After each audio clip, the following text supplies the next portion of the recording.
Hello everyone, Radhe Radhe, जय श्री कृष्ण। स्वागत है आप सभी का हमारे चैनल पर। आप सभी को नाग पंचमी की बहुत सारी शुभकामनाएं। आज है श्रावण मास का पवित्र सोमवार का दिन और नाग पंचमी का पर्व। ये दोनों महासंयोग एक साथ आ रहे हैं। आज के दिन नाग देवता की विशेष रूप से पूजा अर्चना की जाती है और उनसे अपने परिवार के लिए सुख समृद्धि और आशीर्वाद की याचना की जाती है। तो चलिए आज इस नाग पंचमी के पावन पर्व पर हम श्रवण करते हैं इसी व्रत से जुड़ी हुई पौराणिक कथा को। आइए आज की नाग पंचमी व्रत कथा आरंभ करते हैं।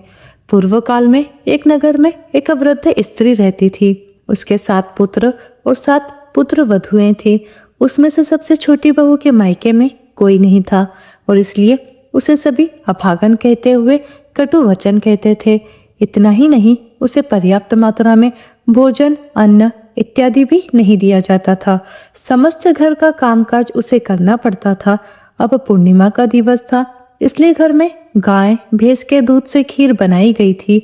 घर में सभी ने पेट भरकर भोजन लिया, लेकिन उस सबसे छोटी बहू को खाने पर नहीं बुलाया गया। उस समय वह गर्भवती थी। उसे भी खीर खाने का मन कर रहा था। जब उसने रसोई में जाकर देखा तो वह समाप्त हो चुकी थी और तभी उसकी सास ने कहा, अरे क्या देख रही है, जो भी बचा कुचा है वह खा ले और खाने के बाद बर्तनों को साफ कर देना। उस बहू ने देखा तो बर्तन खाली था। खाए तो भी खाए क्या। उसकी आंखें आंसू से भर आई। रोती हुई बहू भूख के पेट वह झूठे बर्तन लेकर नदी किनारे जाती है। उस बर्तन को साफ करते समय वह देखती है कि खीरे के बर्तन में थोड़ी सी खीर पड़ी हुई थी जो आसपास चिपकी हुई थी। यह देखकर उस छोटी बहू ने अत्यंत प्रसन्नतापूर्वक उसी खीर को अपनी साड़ी के पल्लू में बांध लिया और उसे किनारे पर रख दिया। उसने सोचा कि स्नान के बाद इसे शांति से खा लूंगी, लेकिन उसी समय एक नागिन की दृष्टि साड़ी के पल्लू पर में बंधी हुई उस खीर पर पड़ी। वह भी गर्भवती थी, इसलिए चुपके से आकर उसने वह खीर ले ली। अब छोटी बहू बर्तन साफ करके स्नान करने के बाद वापस आई तो उसने देखा कि साड़ी के पल्लू में बंधी हुई खीर वहां नहीं थी। वो नागिन दूर से यह सब कुछ देख रही थी। उसने सोचा कि अब यह बहू अवश्य ही मुझे अपशब्द कहेगी, लेकिन छोटी बहू ने कुछ भी नहीं कहा। उसने कहा, कोई बात नहीं, मेरी जैसी कोई दुखियारी होगी जिसने यह खीर खाई है। खीर खाकर जैसे मेरे उदर में ठंडक पहुंचती है, वैसे ही उसका उदर भी ठंडा हो। इस प्रकार आशीर्वाद देने लगी। यह सुनकर नागिन अत्यंत प्रसन्न हुई और छोटी बहू के पास आकर उसने कहा, बहन, तुम्हारी खीर में ही खा चुकी हूँ, मुझे बताओ तुम्हें क्या दुख है। तब छोटी बहू ने विस्तार से सारी चीजें कही। उसने कहा, माता, मेरे मायके में कोई नहीं है, इसलिए सभी मुझे ताने मारते हैं। न तो भरपेट भोजन दिया जाता है। इस समय मैं गर्भवती हूँ और मेरा सीमंत तो नयन संस्कार करने का समय आ गया है, लेकिन इस रस्म को करने वाला कोई नहीं है। इतना कहते ही उसकी आंखों में आंसू भर आए। यह देखकर उस नागिन को दया आ गई। उसने कहा, पुत्री, दुखी मत हो, आज से हम ही तुम्हारे मायके और परिवार वाले हैं। जब भी तुम्हारी गोद भरने का समय आए तब उस भील के पास आकर मुझे आमंत्रण पत्रिका दे जाना। यह सुनकर छोटी बहू अत्यंत प्रसन्न हो गई। उसे ऐसा लगा जैसे उसे अपना परिवार मिल गया। इस प्रकार बातचीत करके प्रसन्नता पूर्वक वह अपने घर आ गई। कुछ समय बाद उसकी गोद भराई का समय आ गया। घर में सभी बातें करने लगे कि इसके मायके में तो कोई नहीं है, इसलिए इसकी गोद भराई की कोई आवश्यकता ही नहीं है। यह सुनकर छोटी बहू मन ही मन व्याकुल होने लगी। फिर भी उसने अपनी सासू माँ से कहा कि मेरे मायके में दूर के सगे रहते हैं, इसलिए निमंत्रण पत्रिका तो लिख कर दीजिए। यह सुनकर पास में बैठी एक वृद्ध स्त्री ने कहा, पत्रिका लिखने में क्या जाता है, लिख कर दे दो। यह सुनकर सासू माँ ने निमंत्रण पत्रिका लिख दी और उसे लेकर छोटी बहू उस बिल के पास रख कर आ गई। अब गोद भराई का समय आ गया। सासू माँ तो ताने मारने लगी कि शीघ्र करो, पकवान बनाओ, अभी बहू के मायके वाले आएंगे और साथ ही बहुत सारी सौगात भी लेकर आएंगे। जब वह इस प्रकार ताने मार रही थी, उसी समय नागिन नाग देवता और नाग कुमार आ पहुंचे। साथ में संदूक भर के हीरे, मोती, वस्त्र और सोने के आभूषण थे। यह सब देखकर सभी आश्चर्यचकित रह गए। वास्तव में सबके लिए पकवान बनाए गए, लेकिन नाग देवता ने कहा, हमारे लिए दूध ही पर्याप्त है।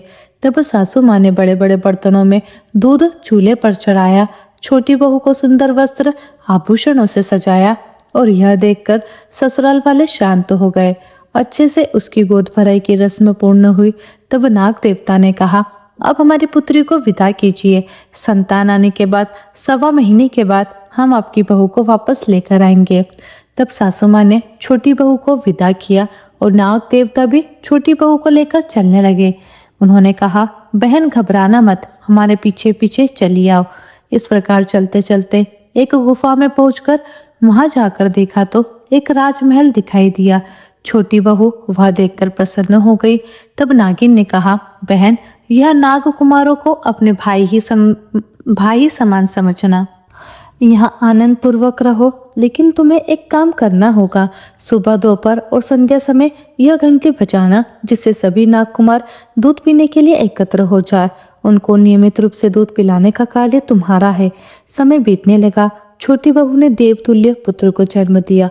पुत्र दिन प्रतिदिन बड़ा होने लगा और इस प्रकार छोटी बहू का पुत्र बड़ा हो गया।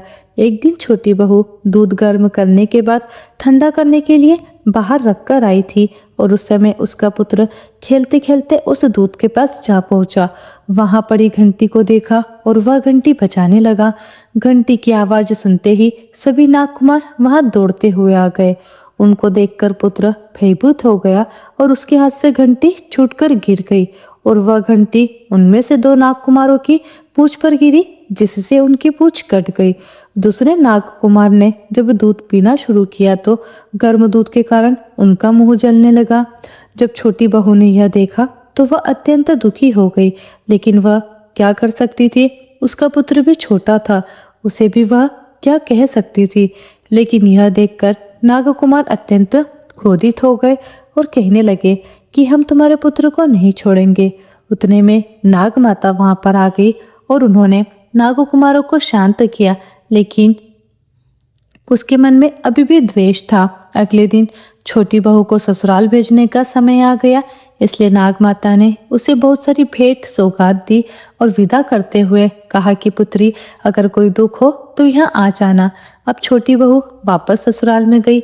सासू माँ छोटी बहू और पुत्र को देखकर प्रसन्न हो गई, लेकिन दूसरी बहुएं मन ही मन सोचने लगी कि अब सासू माँ इसे अधिक प्रेम करेगी। इस प्रकार सोचकर उससे ईर्ष्या करने लगी।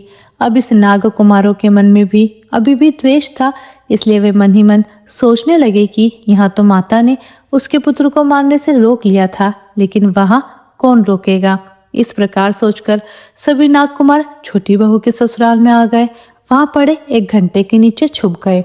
उस समय छोटी बहू पानी का घड़ा भरकर आ रही थी, तभी उसको ठोकर लगी और नाग कुमारों को याद करते हुए उसने कहा, हे प्रभु, मेरे वीर भाइयों की रक्षा करना।